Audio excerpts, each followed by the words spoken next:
Masarap humigop ng mainit na sabaw sa malamig na panahon. Hello guys! Ngayon nga pala ay magha-harvest na ako ng aking tinanim na pechay. Dito nga pala ako nagtanim sa aming kapitbahay sa tapat ng aming bahay.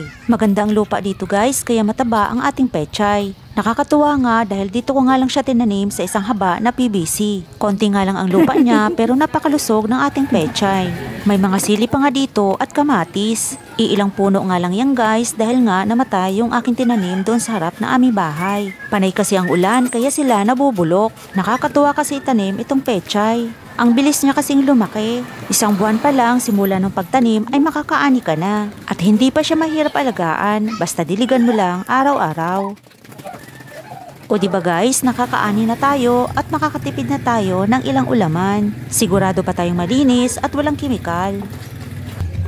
Dab! Dab!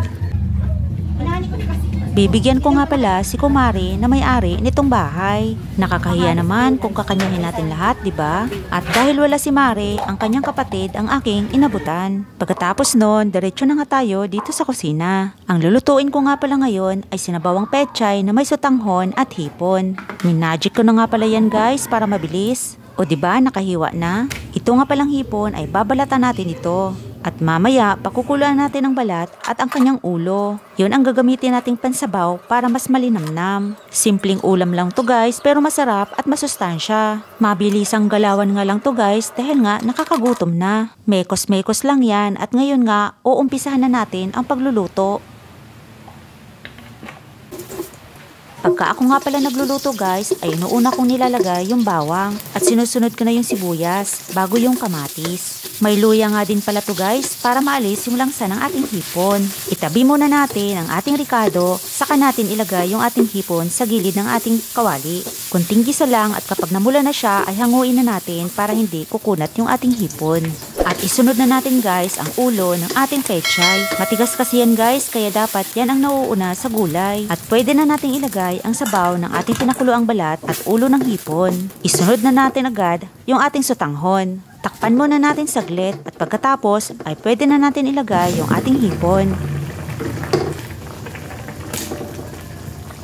At pag malapit na siya maluto ay pwede na natin ilagay ang dahon ng ating pechay. Saka natin timplahan ng asin at pampasarap. Konti lang guys, baka masobrahan naman.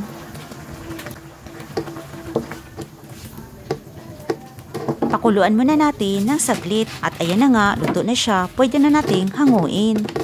Sarap to, lalo na sa malamig na panahon natin ngayon.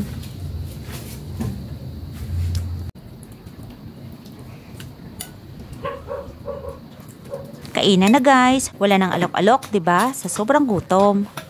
Maraming salamat sa panonood at sana ay nabusog kayo. Kung kayo ay bago sa channel ko, ay huwag nyo namang kalimutang mag-like at mag-subscribe. Pahit na rin yung bell for notification para updated kayo sa mga bagong videos kong i-upload. Maraming salamat. God bless po sa ating lahat. Hanggang sa muli. Bye!